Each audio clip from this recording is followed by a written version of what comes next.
We are only 5 games into the season for the Philadelphia 76ers, but oh my god, what a painful 5 games they have been. The team is currently 1-4 with the worst transition defense in the NBA, terrible three-point shooting, terrible transition defense overall. Joel Embiid is out of shape. The bench has been the worst scoring bench in the league despite all the improvements we made. And despite James Harden looking great, we have only been able to get a win against the Indiana Pacers, probably the worst team in the league, and even that game wasn't the kind of blowout most Sixers fans were hoping for. So a whole lot of people are understandably in panic mode about this team. They think they're trash, they're not a contender, they're not even really a good team, they need to blow it all up. And while I understand where you are coming from, I'm here to tell you today that this team is not the Lakers. This team is not the Knicks. This team is not a team without hope. They may be bad just like those other teams right now, but unlike those teams, the Sixers have a very real chance to turn it around and still be one of the best teams in the Eastern Conference by the end of the season. So let's talk about the Philadelphia 76ers. Let's start off with the good things about this Sixers team, and that basically boils down to one thing. The 76ers backcourt. Their backcourt has looked fantastic so far this year. James Harden has come back better than most of us could have possibly hoped. He looks like a legitimate superstar. He has been the best player on the team so far this season. He's scoring great. He looks faster than he did before. His playmaking is still elite. And all in all, James Harden looks scary, especially next to Joel Embiid. They still have great chemistry, and he is really just such a huge thing for this team. It's almost insane how bad they've been, considering James Harden has been so good. Meanwhile, his backcourt mate, Tyrese Maxey, has also been looking really good. He appears to have been basically what we expected, a little bit better than last season, which is a borderline all-star caliber player. He's clearly still finding his role within the team on some nights. He's having some issues on defense, and overall, this backcourt was never going to wow anyone defensively. But on offense, they have looked simply phenomenal. And off the bench, while Shake Milton has not been getting any minutes, which is on Doc Rivers, and we will get to Doc Rivers, trust me, DeAnthony Melton has been getting minutes with this team, and DeAnthony Melton has looked great. He's a very good defensive player. He's got crazy long arms. It seems like they just stretch out infinitely when he goes to make a block or steal a pass. He's just such a good defensive player for someone his size, and on offense, he does what you need him to. He handles the ball as the backup ball handler, he makes his open threes, and once in a while, he takes it to the rim and makes a layup. All that you need from him, he does. He has been a very good player for this team. And that is everything that's been good about the 76ers so far this season. So let's talk about the bad, because there is a lot of it. Starting with Joel Embiid. The man is...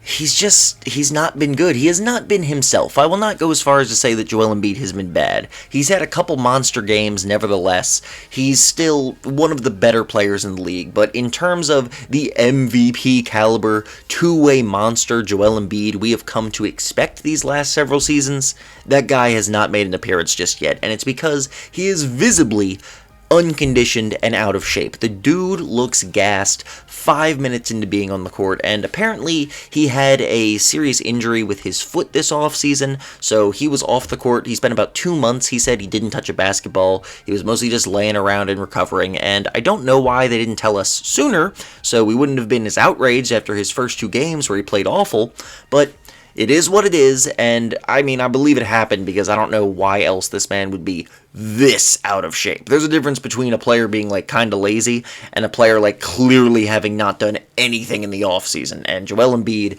is super unconditioned, but there is reason to be hopeful there because Joel Embiid can play himself into shape. Players do it all the time. Guys come in. Luka Doncic did it last year. He came in the first half of the season. He didn't look good. By the midway point, the All-Star break, guy was suddenly playing much better. He was much faster. And you could tell that just playing games and between practices, he'd been working on himself and he'd gotten himself back into shape once again.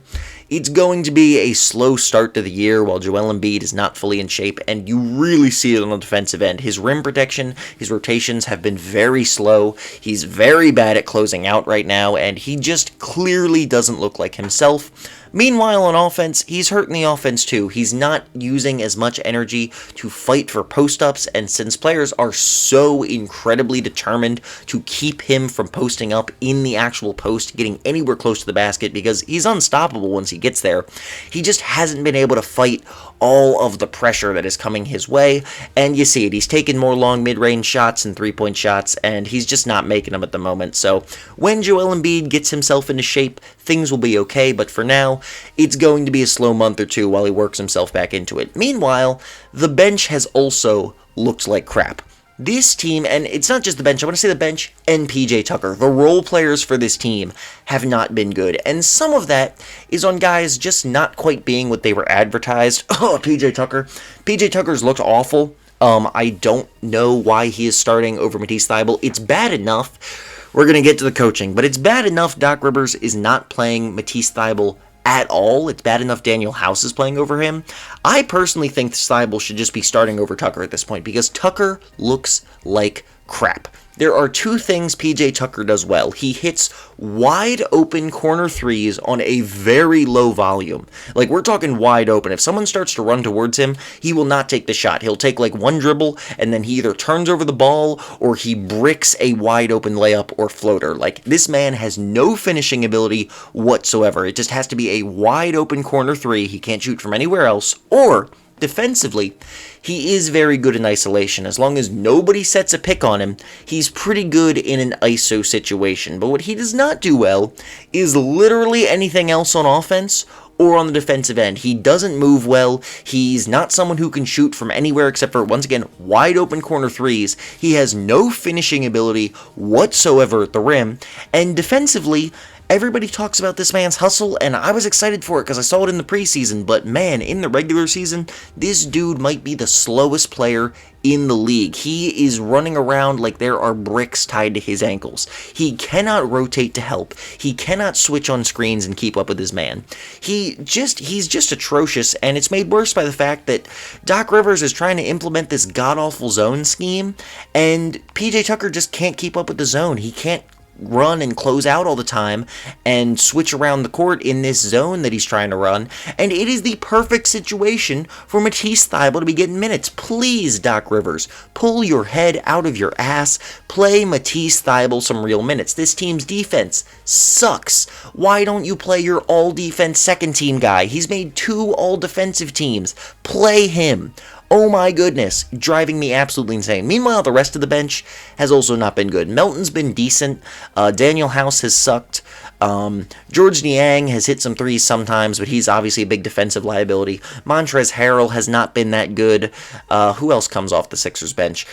It's just been a very shoddy bench performance, and I think a lot of it comes back to the coaching. I've seen a lot of people saying that the bench is terrible, they didn't make any improvements, and that's not true. Look at these bench players. This is on paper a very good bench lineup. I think the issue is how they are being used, and this comes back to the biggest problem with this team, because Joel Embiid will work himself out, right? He's going to get himself into shape. It may take a while, but by the end of the season, by the playoffs, Joel Embiid is going to be looking like an MVP once again. I am confident of this. The Sixers' overall chemistry issues, that's another little issue that I didn't mention. They clearly have some chemistry issues on both ends of the floor, whether it be defensive rotations or just what to do on offense. There are some slight chemistry hiccups there, and I think those, once again, will work themselves out by the end of the season. The guys just have to get reps in together, you know? You got a lot of new players on this team. They need to get the reps in. What I am afraid will not work itself out is Doc Rivers being the worst coach on any contender in the NBA. And no, Steve Nash does not count because Steve Nash is not coaching a contender. But out of the real legitimate contending teams, Doc Rivers is far and away the worst coach, unless it turns out that Joe Mazzulla, or whatever his name is, like secretly sucks balls at coaching. Doc Rivers is far and away the worst coach on any contender in the league. He is so bad at his job. His rotations are trash. That's been a theme since he got here. They're still trash. He won't play Matisse Thybulle, Shake Milton, or Paul Reed. Specifically, Matisse Thybulle and Shake Milton, who we need bench scoring and we need defense. Why don't you play our 2 key guys for those aspects? But nope, he's a clown, so he's not doing that. And then he's out there and he's playing like James Harden and Joel Embiid and Tyrese Maxey over 40 minutes a game, and a lot lot of these games. We're going to lose anyway. We're down 15 in the third quarter. Just bench them. Why are you risking injuries for our best players on game 3 of the season against the Spurs? Nobody cares about this game. Ugh. He's such a stupid coach, and he is by far my biggest fear with the Sixers. Going into the season, it was James Harden. It was if James Harden can be healthy, this team's only issue for contending is Doc Rivers. And here we are. James Harden is healthy. He's back to his old self. He's a superstar. And the team's biggest issue stems from Doc Rivers because he is not a good coach. He never wants to call a timeout while the other team is eating away our lead and taking one of their own. He has terrible rotations. This defensive zone he's trying to run does not work. The team clearly sucks at it, so I don't know if they need more practice or what, but I don't get against the Bucks. You spend the whole first quarter running this zone and the Bucks eat it alive. Why do you keep using it in the second quarter? Try it again another day against a worse team. Clearly it's not working against Milwaukee. He's so dumb. Sorry. Got a little caught up in my emotions there. Doc Rivers sucks. Praying to Daryl Morey that he will fire his ass before the end of the season. But if he doesn't, this team does still have a chance because the other issues will presumably work themselves out. If Matisse Thybulle gets minutes, solves a lot of the bench issues, especially when it comes to defense. Solves a lot of the overall defensive issues, okay? Start freaking Matisse Thybulle. There's no reason for you not to at this point because Tucker and House have not been very good. Daniel House especially has been terrible at the game of basketball on both ends. There's no reason to be playing him. The bench will improve. They have the talent. They just need the schemes, some more chemistry, and some better coaching where he just actually writes up some off-ball movement plays instead of having everybody stand around and watch Joel Embiid and James Harden.